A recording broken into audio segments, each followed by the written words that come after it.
So if good is the enemy of great, if companies are great or good or less than good, it's probably a reflection of the person behind the business itself.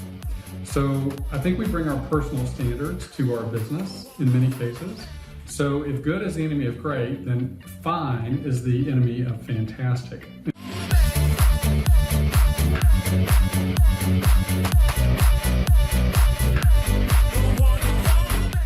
Oh, sorry. I didn't realize the music was going. I was just dancing. Oh, man. Background. We're back. What's up? What'd you have for lunch? I actually had, you know, those Garden Burger chicken patties? Oh, yeah. I like those. I put them in a wrap, a tortilla with a little mayo, avocado, and cheddar cheese. Roll it up. You know. Dude, that sounds healthy. I like that. I just want to make sure Shaun Rawls is ready because he was ready before. He is ready. Okay. Oh, look at that voice from up above. Shaun, who is that? Great and powerful Oz? All right, Shaun, hold on. I'm going to introduce you. I got a. Don't ruin Nick's groove, Shaun. Come on. Shaun is like my God.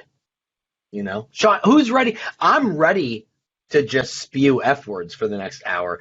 So Shaun Rawls is the founder and CEO of Rawls Consulting, a progressive, growth-minded organization that invests in people, businesses, and all aspects of residential and commercial real estate. Shaun's a highly sought-after national speaker and author, and his upcoming book, Effortless, is scheduled to be published. I think it's May. Shaun can correct me if I'm wrong.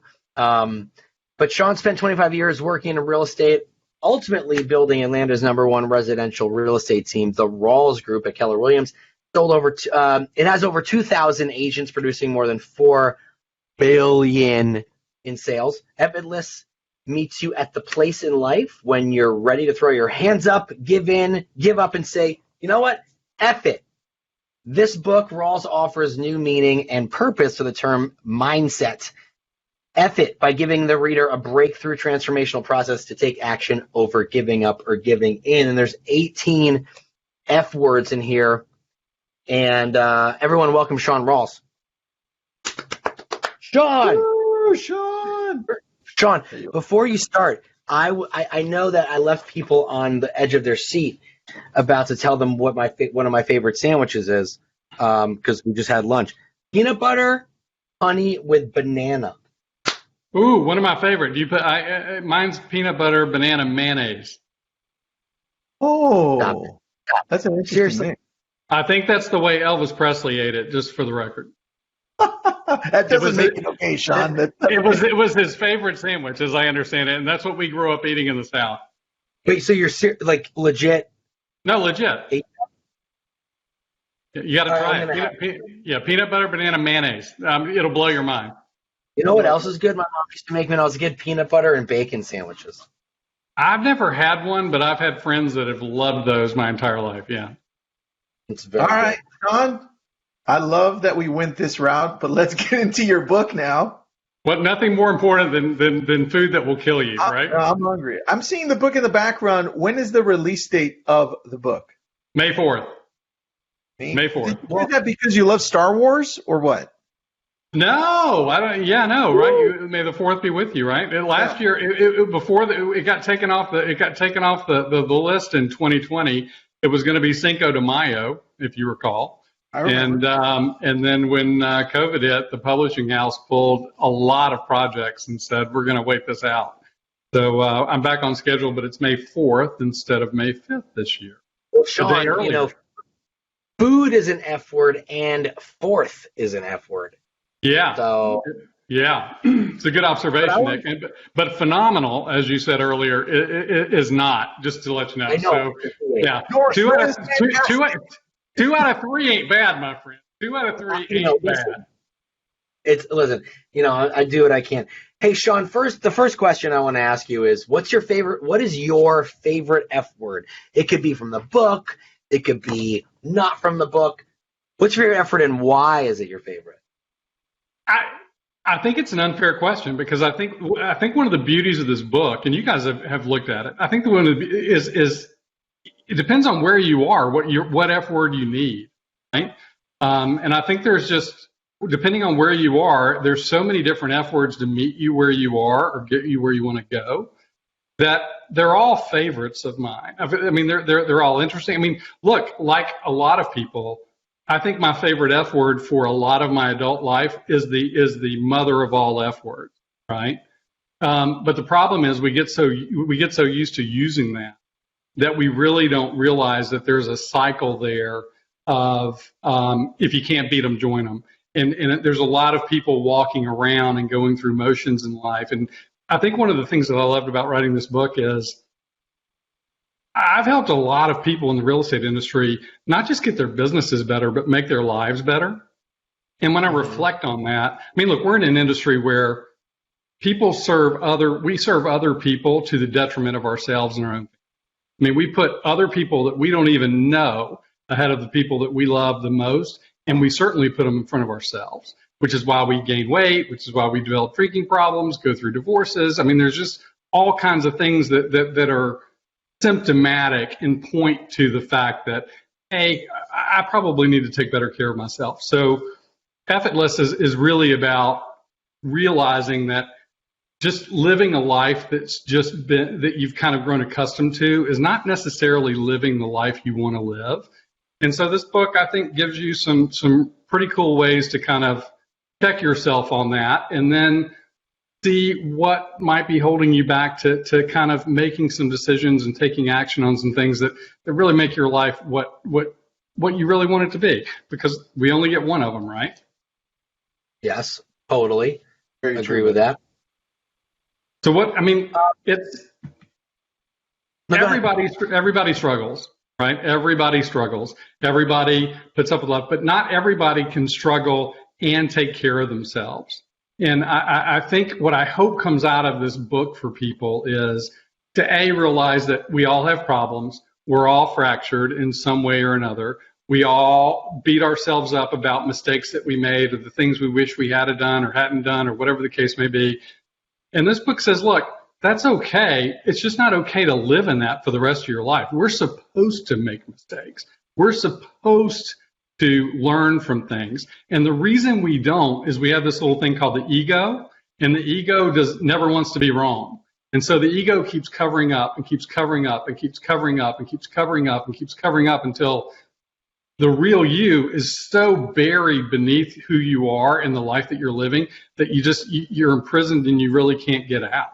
So I hope this book helps people kind of dig below the surface and kind of tap into that rock that was once themselves and create kind of a true essence of who am I and really what do I want, and is the life I'm sitting in right now okay or not? Because if it's just fine, let's talk about how to make it fantastic. Well, Shaun, on that, you say good's the enemy of great, or fine is the enemy of fantastic. Fantastic, which was my word, but fantastic. Why are we so accustomed at just being fine with things? What goes on there? Why just? Well, okay? I'll tell you why. Somebody smart a long time ago said the human beings are the most adaptable species on the planet.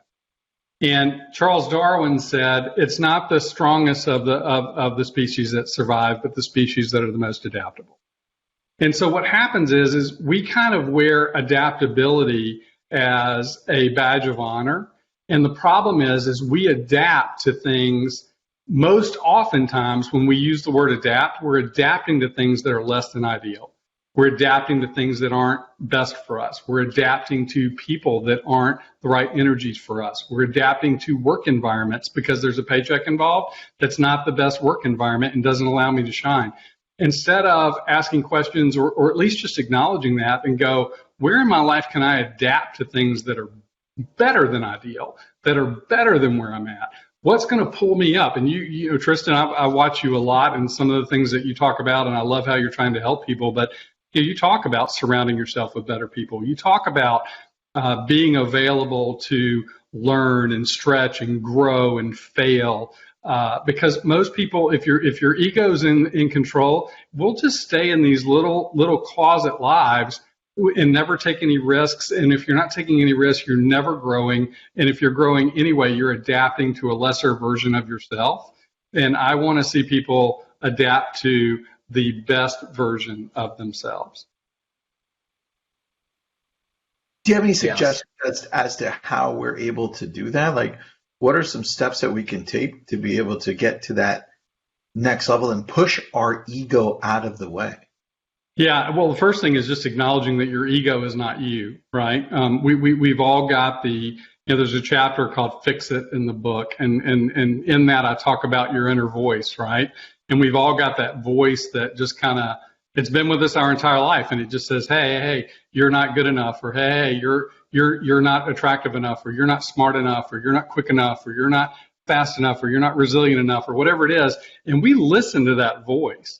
And in the book, I tell people something I learned a long time ago, and that is you have to separate that voice from who you are. And you have to realize, if this was a real person, would you be hanging out with it? And so I tell people, give that voice a name, and give it a name that you can't look at it and want to give it any credibility. And if you can give it an identity that when you look at it, in the book I talk about mine, I call it the mediocre hoodlum, because I don't want to ever be mediocre, and we all know what a hoodlum is, right? So I look at that voice as a mediocre hoodlum. It's the thing that wants to hold me back. And I think if we think about that voice and kind of put it on a shelf and separate it from who we are, I think that's one of the first steps. But one of the things I've talked about for years, and I only bring this up in speeches, not in the book. And it's an exercise that I've done where you draw a quadrant on a piece of paper. And I see Tristan taking notes. So if you draw a quadrant, Tristan, the top left quadrant, you just put a plus sign. In the top right quadrant, you put a subtraction sign. In the bottom left quadrant, you'd put a multiplication sign. And in the bottom right quadrant, you would put a division sign. And if you'll do this exercise and you look at it and you say, okay, here's what this exercise does.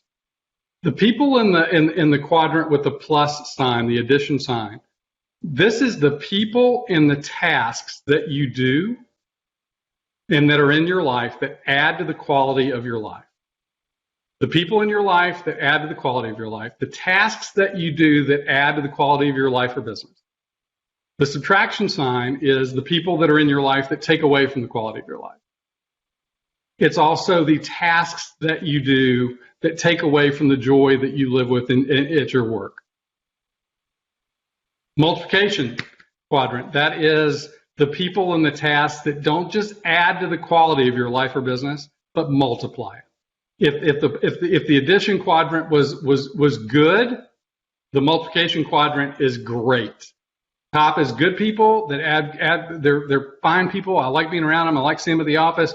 Multiplication is my true wealth determiners. The people I love the most and love me the most. The people that care the most about. The people I would take a bullet for. The people that just I live and die for at work and at home. And then you've got the division quadrant, and that is the people and tasks that don't just take away from the quality of your life, but suck the life out of you. What are you doing that when you do it, you're thinking, God, I hate this. God, I hate this person. Why do I have to spend time with this person? He's such a jerk. Why do I have to do, this is the part of my job I cannot stand doing. But the problem is we never really break out our world in that area. And if you take the time to go through this exercise, it is a treasure map from fine to fantastic. That's crazy. In my opinion. Because you look at it, because what's going to happen is you're going to go back to the Gary Keller's 80-20 rule. You're going to realize that, and if you had, and then I would say, okay, so let's rejumble these. Let's rejumble these things so that the people and the tasks that we're spending the most time at, let's make that quadrant the biggest quadrant. And then let's make the people and tasks that we're spending the least amount of time on the smallest quadrant. And if you were to draw those it becomes glaringly obvious where the holes are in your plan.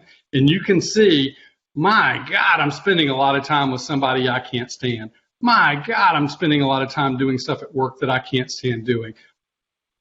And if you can consciously, and then I've got an exercise and Find a Fantastic in the book, that if you look at this exercise and you go back and it's the one with all the bubbles and you're doing the charts and the bubbles, it's a simple exercise. But if you do that, your question is answered, Tristan. It's how you move from Find to Fantastic. I love that.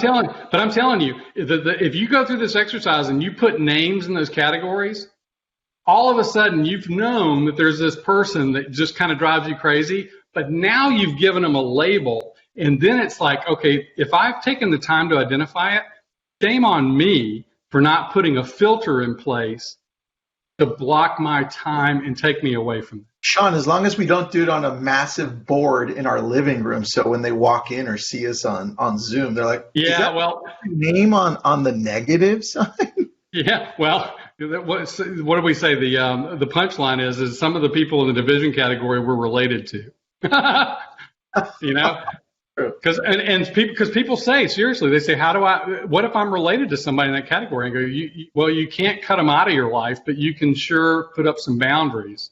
And you just need to think about what that is. And the more conscious you are about that, the better chance you have of doing it. Because if we're spending time with people in that category, we're not spending time in the multiplication category. And the whole goal, if you want to enjoy your life, if you want to enjoy your business, if you want to experience the most amount of success, if you want to experience the most amount of peace and love and joy and happiness, it's in moving as much of your time and energy into that multiplication category as you possibly can. Makes sense, dude. I love that. Hey, Shaun, I don't know about you, but last year, 2020, I said a lot of F words. Sure. Did you say a lot of F words last year? Because I'm pretty sure every day there was a new F word. There was. I was on the. I spent March with a curious, maybe a little reactive. This is not going to be good, right? I mean, March was my month. March was my month of going, what the hell's going on? And it doesn't feel like whatever it is good, right? Right. And I'm concerned about how that's going to impact my businesses and my life without really knowing what the end result of that was. And then I did kind of say F it shortly after. I mean, there was a moment where I was like, you know what? We have a choice. We can live on our heels and we can live in a defensive fashion, or we can start figuring out right. There's a blessing in everything. And if you, and going back to my book, if you look back on the chapter on forking, which is one of my favorite chapters, and you look back on your life and you say, okay, there were points in my life where I forked, right? There were times when I got divorced. There were times when I changed jobs, times when I changed companies, times when I adopted a child or whatever it is. And you look back on your life and you realize I was scared to death at that time. I was mad as hell at that time. I was in complete denial at that time. But if I look back 5, 6, 7, 8, 9, 10 years later, I realize if that hadn't happened, I would have never met so-and-so. I would have never done so-and-so. I would have never had the courage to go start Lab Coat Agents. I would have never had the courage to go do something, right? So we look back and you go, even the stuff in our rearview mirror that when we look back on it, we didn't want to happen. 2020 is a good example. Going back to your question, Nick. Right. There was a lot of good that came out of 2020. Oh, yeah. 100%. There was a lot of good. And when we look back on the 2007 to 2012, when our industry was rock, we made more millionaires in 2007 to 2012 than any other company in the real estate business, because we taught people how to make the best of a shifting situation. Because as Gary taught us a long time ago, there's no good, there's no bad, there's just different. And 2020 was crazy ass different, right? It was very different. But everybody you talk to isn't crying about it. Some people, just like 2007, 2012, kind of wishes that some of the things about it would continue to go on, because they adjusted and they adapted, and they adapted to the best version of themselves from a business perspective. They adapted to the best version of themselves. I watch you, Nick, with your son. You can't put a price on the time you've spent with your son, with his issues, with his opportunities, and the time and love and care you've been able to give to Levi. It's amazing when you look at that. And I would imagine that even though it's a mixed bag, there's a lot of good that happened in 2020 that truth be told, as Brad Feynman used to say, if you were on Truth Serum, you would say there were some things about this year that I would have never had if it weren't for the things that happened this year. Oh, totally. I mean, the good came, the relationship I have with my wife, like, got even better, which is, I'm hearing lots of stories about how a lot of people are going through the opposite. Got to know my kids better. There's a lot of great good that came out of it. And so, to continue my question, when I was rereading the book, the one of my favorite words was foxhole, right? I love that one. I love it. It's a good one because, in the book you describe, a foxhole to most people is, it's during war when you're with your I wasn't in the military, so I don't know the term for it, but with the guys in your team, and you're down there protecting each other, and you've got his back and he's got your back. And I think that 2020 was a good word. Foxhole was a good word for 2020 in the sense of, like, one of the things for me was I really realized, like, who I had solid relationships with and how to make those relationships better, who's there for you. Because it was a year that, even though there was a lot of good, there was still a lot of making sure people you care about are okay, right? Absolutely. And so I think we can bring Foxhole over into 2021. And what can we do in 2021 to really make sure that we have the right people in place? Like, we have the right people in our personal lives, in our business lives, because it's a time for reflecting on that and think about, who do you want to have in that literal foxhole with you if you were at war, right? So that's kind of what came to fruition for me. But how can we really double down on that and, try a lot harder? I think it goes back to that exercise. I mean, you go back to that. Yeah. What's that? Yeah. Platoon, John said. Oh, you go back to the multiplication thing and say, okay, how do we do it? How do we go back? Let's call that multiplication quadrant my foxhole. And then let's create, what do we need to do to make sure that becomes more of my reality instead of less of it? And if you go back to the exercise and find a fantastic, where you say, okay, that's one of my rocks I need to create. Tell me some action steps that you believe that if you had to bet $1,000 on that would happen. What are the actions that you need to put in place to make that happen? And then that's your business plan. That's your foxhole plan. It's that exercise from that effortless or find a fantastic plan that I walk people through in the book. That is a problem solving exercise for any situation, personal or professional. I've consulted some of the most successful people in our industry with that simple plan, because we complicate too much. And if you've got a business plan that I can't read from 20 feet away, it's not going to happen. Well, I need to see it on a board, Kristen. On that note, where you're saying, surround yourself with better people, create this business plan. How is it that we can create better habits this year by really reframing our mind to not only think positively, but actually start putting these actions into play, right? Because you talk about that in your book. How can we do that? How can we start reframing? Well, I think reading the book is probably your first and most important step, right? Because you're going to get a lot of exercise out of that.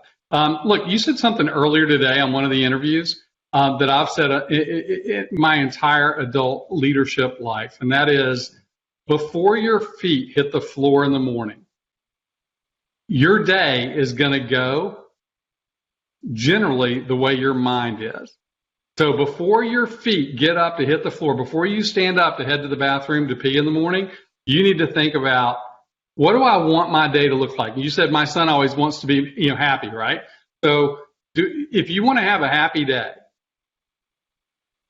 think about that before you get out of bed. It doesn't mean you're not going to be met with resistance along the way, but it does mean that that's your anchor and that's your core. So when the world pulls you here, it will pull you back to that because you've determined that's where you want to go. That's your yellow line in the road. That's the feeling that you want.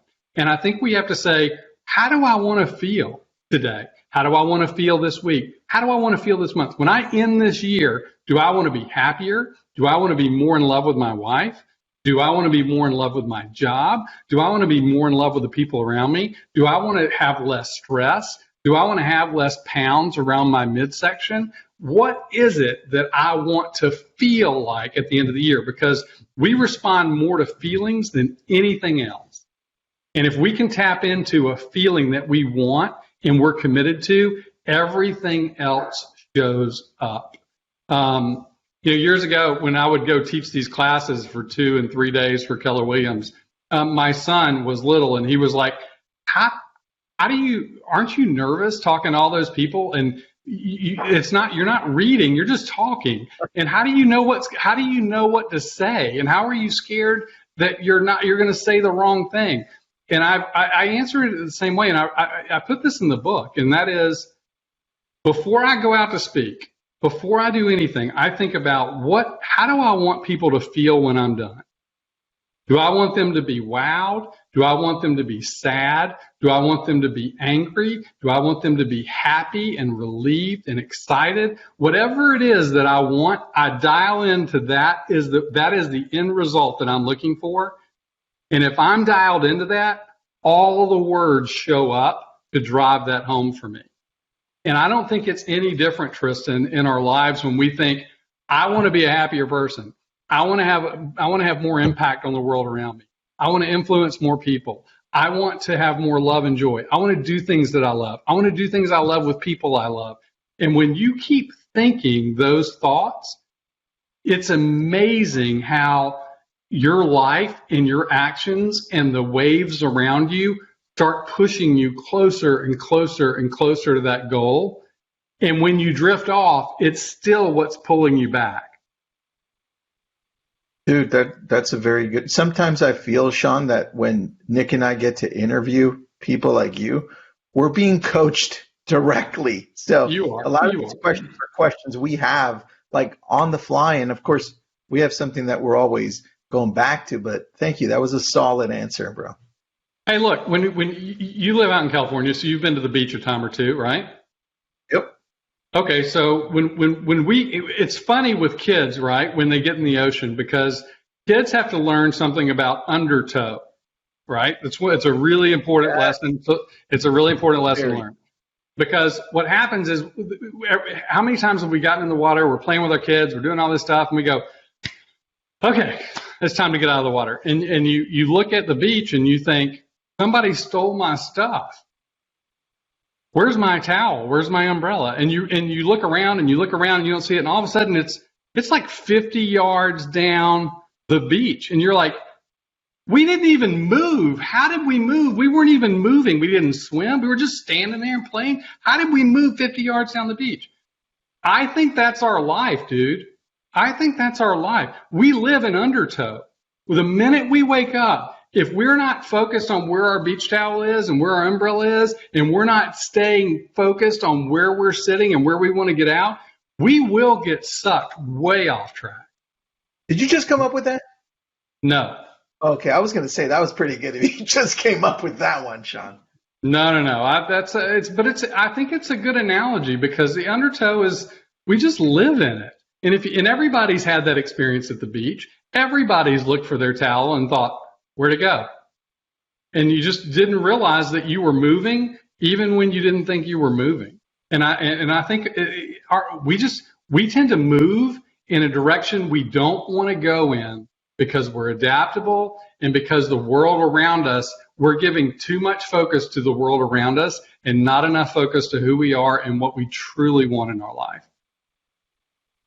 Dude, I just took some notes, man. Thank you for that one. That was good. My pleasure. I might use that intro one and give you credit for that one. So, hey, can you imagine if, we talked about that forking thing a minute ago, Nick.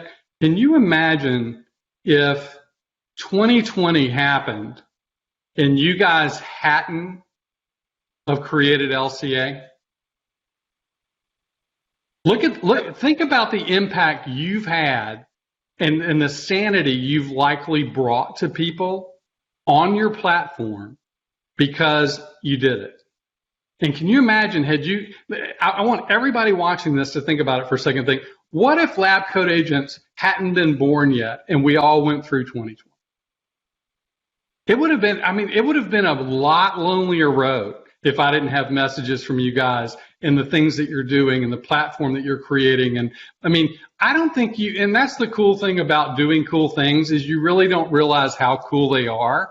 But I've been thinking about this today and just thinking, how cool is it that these guys had the balls to do what you did and create this thing, and how you wake up every day adding to everybody's bucket and putting more energy out in the world that helps everybody have a better real estate business.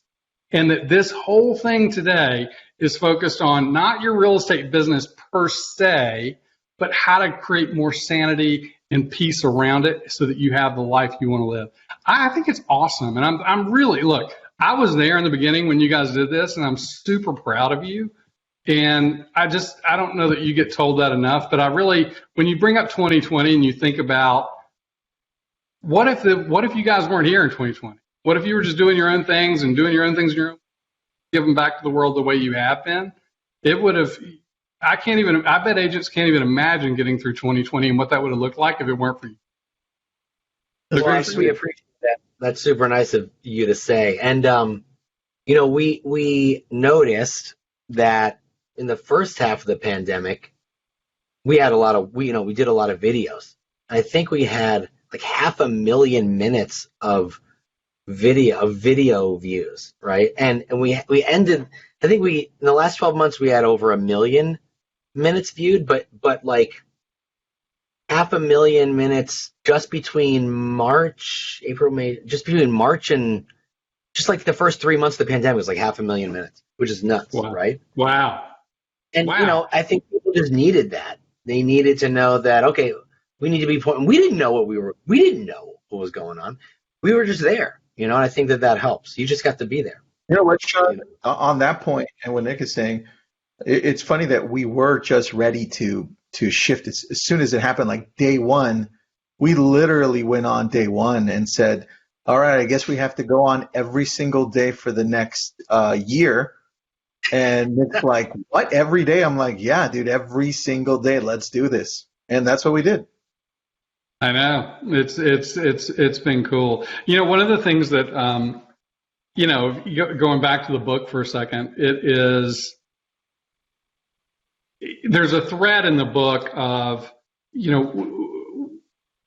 we oftentimes, and real estate agents are this group that's watching and on this platform, it's a bunch of headstrong people, right? It's people. I love people who bet on themselves for a living. I love people who wake up not knowing if they're, we are the real estate world. We're just a bunch of financial daredevils running around without helmets, going out there and trying to make things happen, not knowing if we're going to get paid or not, right? We're going to go show a house. We don't know if we're going to get paid. We're going to go out there and do this. We don't know if we're going to get paid. I love that about our industry. I love it. And I think that, but I think one of the lessons in this book that I hope people get from it is sometimes we push and things move because we move them. Sometimes we push and things don't move because they're not supposed to move. Even though we think we're in control of everything in our world, we're not.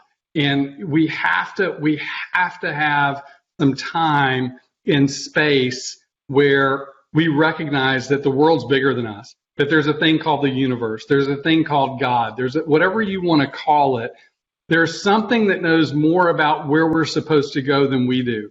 And when you look back and you do that forking exercise and you look back, it becomes pretty evident of the times when you thought you knew more than the universe, but it knew more and it pushed you in a different direction. And thank God it did, because blank, blank, blank, blank, blank.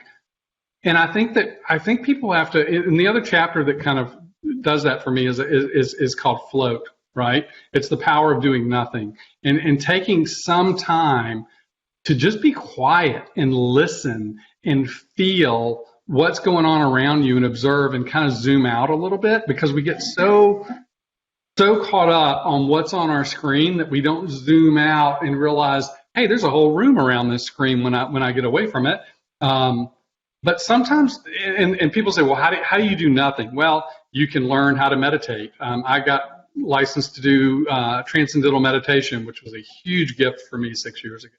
And it taught me that even in the midst of chaos, you can take 20 minutes and you can pull yourself in a zone where you can slow everything down, including your heart rate, and just listen and be still. And when you're still, it's amazing how much more you can hear. It's amazing how much more you can see. But more importantly, it's amazing how much you can feel when you stop for just a few minutes. It doesn't have to be every day. It's great if it is, but you've got to have some self-regulation way to stop. And we watched a great football game last night with Alabama and Ohio State. Even those massive human beings who are beating the hell out of each other and moving the ball and moving yardage and sweating like crazy, they still go to a huddle and do nothing between plays. They still stop and huddle up and go, okay, well, let's try this, or let's do this, or what do you think about that, or what did we learn on that? And there's all kinds of things that go on in a huddle, but it's a moment of doing nothing before they break and go back out there and run another play. And I think that we have to have our own huddles, and some people need a lot of huddles, some people need infrequent huddles, but I guarantee you everybody needs huddles, and probably more than they're taking. You know, it's funny that you brought up float, because that was going to be one of my next questions. And when I saw the chapter float, I didn't really know what it was referring to, right? And then when I started reading it, I was like, oh, I totally get that. Like, when I remember when I went to visit Greece, one of my favorite trips ever. Yeah, I can't wait to go back. In European countries, they every shop or business closes for like in the middle of the day. Right. Yes, like, for nap, it's like nap time, essentially. Right. And we're so obsessed with work, do. Got to keep going. Got to keep moving. Got to do this. Like when we were talking to Jay Papasan on the previous interview about how a lot of business leaders don't like to admit that they read fiction, right? And so I don't know why that is. Like, why are we so obsessed with always going? And I think 2020 kind of is forced us to hit the pause button and to float and to reflect. And if you haven't, you've missed a huge opportunity to do. So that's a very important chapter in the book. But what are some ways that you've been floating, Shaun? What did you realize? Well, I didn't jump into anything. I mean, when I stepped away from my roles, I had plenty of opportunity to go in different directions and do other things, and I just felt like it was really important for me to say no and just go inward for as long as I needed to go inward and work on this relationship that I was crazy about creating and fulfilling and just building this life that we've got. And it was really important for me to just go into that foxhole, as you mentioned before, and just kind of duck away from all the fire above and just think. That's when I learned to meditate. That was a big deal for me. And meditation's been a huge gift in my life for the last 6 years. And before that, I probably made fun of people who meditated, to be honest with you. I mean, I was the type A guy getting up. I had a schedule so busy that, I mean, if I didn't have a chance to pee in my schedule, I probably didn't get to. It was just that. I mean, so the idea of taking time for something as silly as meditation didn't resonate with me at all. But as soon as I had a chance and learned and was open to that, I couldn't believe what an idiot I was. I mean, I could have done so much more with my platform at the time of helping people through some of the stresses of this business, and I missed it because I myself wasn't open to it. So and again, I think that's our good friend the ego coming into play and telling us what we have to do. But we're so fixated on progress. I mean, everything about the world. I mean, my God, who doesn't have an air fryer now? We have a new healthy microwave. We have a new healthy microwave on the planet. It's called an air fryer. And if you don't have one, something's wrong with you. Everything you can cook your food. You can cook your food faster. You can make it healthier. Everything can be better. I mean, there's just we were like, oh my God, we're missing out on the air fryer. It's everything is about progress and improvement, but most of the time it's actually marketed as progress and improvement, but it actually creates more of a destructive habit in our world of putting us more as a gerbil on a wheel, and it makes us move faster and faster and faster. And the gifts of time that these things tell us they give us, it doesn't give us more time to enjoy ourselves and family more. What happens is it gives us more time to work more. And then you end up with people in your office and down the hall, and everybody's bragging about how many buyers they showed this weekend and how many things they did and how many listing appointments they took and how much they ate and how much they didn't eat and everything's just about faster and better and more. And we get caught up with it, and everybody feels like, well, I got to brag about that too. So I need to do something to brag about that. And somebody's got to say, stop.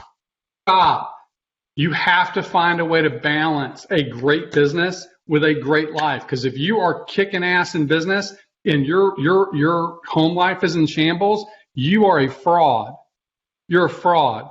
And you be authentic and own up to who you are. But I guarantee you, everybody's got dirty corners in the room. Everybody's kind of not, look at it and go, I really need to put some more attention on my son, or I need to give some more attention to my relationship, and we all probably know what those are, but we just keep holding on and putting a little duct tape and bubble gum on it, hoping that it'll last a little longer until we can get to a better place to deal with the things that are really the most important in our life. Now, I've got a lot of duct tape and bubble gum, Shaun. It's all over.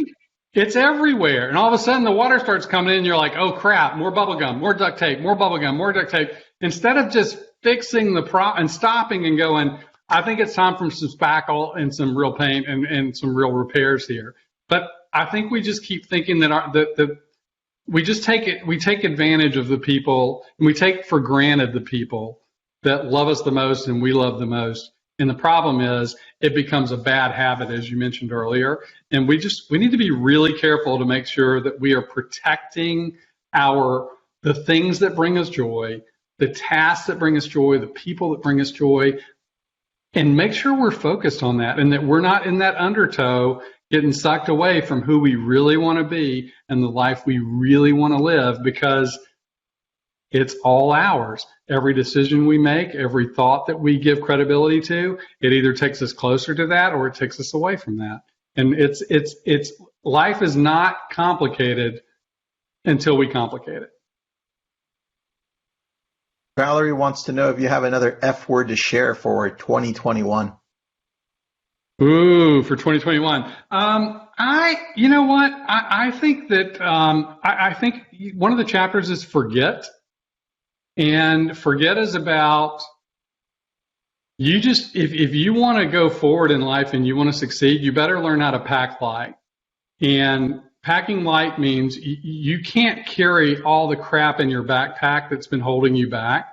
And if you hated 2020, put it in a box, put it away, and don't carry it into 2021, because 2021 is a new year. The next 12 months is a new 12 months. Next month is a new month. And if there is stuff that you did that you wish you didn't do, or things that you didn't do that you wish you did, and you're the type that wants to beat yourself up about it, you have to forget about it. In the book, I talk about my stepson is 11 now, and he's a baseball player, and he's a good baseball player. And I tell a story about how he had a summer coach that would say, flush it. Because these kids, these 9 or 10-year-old kids, they're great baseball players, but they're still kids. And they would make a mistake and they would break out into tears in the middle of, standing on first base, completely break down into tears because they made a mistake and they were embarrassed and they felt bad. And he would yell from the sideline. He would say, flush it, flush it, flush it, because it was his way of saying, hey, look, you can't play great with tears in your eyes. You can't play great with anger in your heart. The best boxers fight with logic, not emotion, right? You can't start flailing back at something because you're mad or you're embarrassed or your ego's been hurt. You have to stand strong, and you have to forget about what it was that upset you and focus on what it is that's going to make your life great, or your business, or what it is. Just focus on what do you want, because we are all built. Our bodies are built to say, hey, look, it wants to protect us from harm. So if we had a bad experience, what happens is when it's talking to us and saying, oh, you don't want to do that, Tristan, that you remember that last time, remember that last time, remember that last time. And the last time that happened, it was going, hey, Tristan, you don't want to do that. Remember the last time? Our ego is talking to us like we're 5 years old and we never grew up. And now we're 40, and now we're 50, and we have an ego that's talking to us like we're 5, because it's never giving us credibility for growing up, because we've never acknowledged it. So you have, when I say 2021, Nick, it's forget about 2020 or not. If it was great for you, take everything you learned from it, build on it, take it with you into 2021, unpack the shit, pack the stuff that matters, and move forward with the way you want to move forward. If you don't take time to think about it, if you don't take time to do that exercise that we just did, Tristan, you will just be caught in the undertow. In 2021 will just be a continuation. In 2022 will be a continuation. In 23 will be a continuation, and we never look up to go, hey, where's my towel? Where did I want? Oh my God, I'm not anywhere close to where I wanted to be. What happened? And what happened was you just got so caught up in living in yesterday and last week and last month and last year and the last 10 years and the last marriage and the last relationship and the last whatever, that you're just toxic, dude. And you might have a smile on your face and you might drive a nice car and live in a nice house, but you're freaking toxic to yourself. And you might be the most stealthily toxic person you know, but I guarantee you, if you don't learn how to forget, you're not going to be able to focus, and you're not going to live fantastic, and you're not going to live a life that's got all the freedom built into it that I say that we're living for. Dude, flush and focus. That's what I say for 2021. Flush and focus. Flush and focus. Flush and focus. It's a great, it is. It's as simple as that. Forget about the shit you need to forget about. Focus on the stuff you want, and figure out, and take a stupid piece of paper and write down what do you know you need to do to get closer to that. If you had to bet $1 million on 3 things that you knew you had to do to make that happen, that you would bet $1 million would happen if you did these 3 things, what are they? But we don't think like that. What happens is our ego gets in the way and we keep going, oh man, I suck. Oh man, I blew it. Oh man, I'm too late. Oh man, why didn't I invest in Tesla when it was $60? Oh man, why didn't I invest in Amazon when it was $40? Oh man, I suck. I'm stupid. I'm da-da-da-da. Dude, when you wake up every morning, everybody, and you flush the toilet, remember, flush it. It's a symbol. You're supposed to flush. Every day, flush. Flush and floss, right? Flush and floss. That's the best. Flush it, focus. It's repeat. True, though. It's so true. Did I answer your question, Nick, about 21? Yeah, that was one of our question. That was one of our attendees had that question. Yeah, nope, that's great. I love that. Shaun. Yes. We need some. Tristan? I think we need. I mean, there's been a ton of words of wisdom over the last hour, but what can you leave us with? What can we give us? There's a lot of things you can leave us that you've left us with. A lot of actionable things to think about. And the book is great, and it comes out in May 4th. But I think well, let me back up. I have one question for you. Just like what was it that made you decide to write the book? What is about what is it about the F words, right?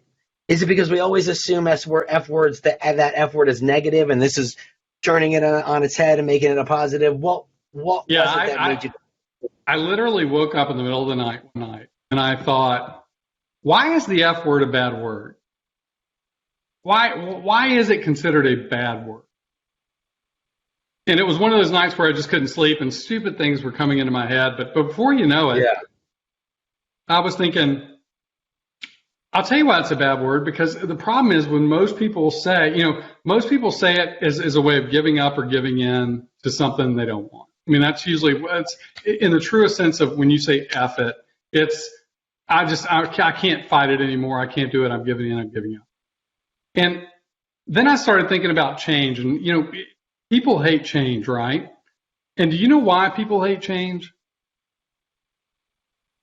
It's because it's never their idea. Oh. It's always somebody else's idea, and they go, "Hey, Nick and Tristan," or when you guys tell somebody, a producer, and go, "Hey, look, I got a great idea. We're going to switch things up today, and we're going to put this on the screen, and we're going to start with this instead of that." And they're going, "Oh man, you're screwing with my routine. I don't want to do it differently. I like the way we're doing it." And it's never their idea. The reason people don't like change is because it's never presented well, but most importantly, it's not their idea. So most people like to create worlds that doesn't have change. And so they end up giving in, and change becomes a bad word because they just give in and give up and give in and give up. And I thought, what if Oops, David, we're not ready yet, buddy. I love David.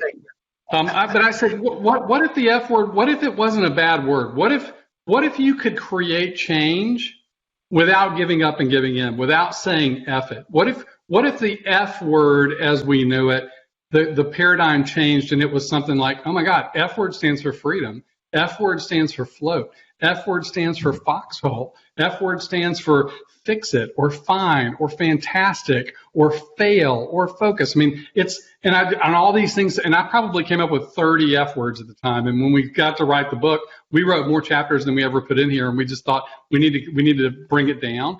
But it was a good exercise. But that's how it came up, was thinking about the F word, thinking about change, how change really happens, and what if I wanted to impact change on a positive level, or taught people that change is actually a good thing, particularly if it comes from you. So, and you guys saw one of my first presentations when you did the very first LCA event here in Atlanta that I did with you, where I talked about that inside out versus outside in living, where for most of our life, we're programmed from the outside. We're saying, hey, you're smart, you're fast, you should be a doctor, you should be an athlete, you should be whatever. You're kind, you're mean, you're whatever. And whatever people tell you are, you tend to believe it because you're a kid. And that big person said I'm that, so I must be that. And you just kind of take that along. And then all of a sudden somebody goes, hey, wait a minute. I don't want to do this. I'm not this. And that's how people end up just having these life explosions, because they've lived this life of other people's input for so long that at some point the true you is going to go, hey, remember me? It's time for me to come out now. And whether that's, I really don't want to do this anymore, I don't want to be married to this anymore, I want this more in my life, I'm not, whatever it is. And that's inside out. When you start living an inside out life, man, does life get good. It gets challenging. It's rocky in transition. Don't get me wrong. But man, when you can be true to yourself and you can live a life that you're happy living, when you go to bed at night and you go, I love the person I'm with, I love the life I'm living, I love the impact I'm having, I love the amount I'm participating or not, whatever it is, be it. But most importantly, identify it and know it. Listen to that. What is the universe asking of you? What are you asking of you? And what does your life look like? Is it a reflection of that, or is it the antithesis of that? And how do you get more into that multiplication quadrant so that you can live a life that is more on purpose, more full of joy, more happiness, more peace, more money, more profitability, less stress? Chaos is not good. Chaos is chaos, right? But there's negative chaos and there's positive chaos, because we've all been in that world where everything's happening, but it's happening with a tailwind, not a headwind, and life feels good. We all deserve more of a tailwind. Dude, let's have you on when the book is just about to be released, because there are so many more questions that I have, and I know the audience has too. I'd love it. Well, tell them they can go to barnesandnoble.com or amazon.com. They can type out Effortless Book. It'll come right up. They can pre-order it. It'll ship on May 4th, and they will be the very first people in the country to get it.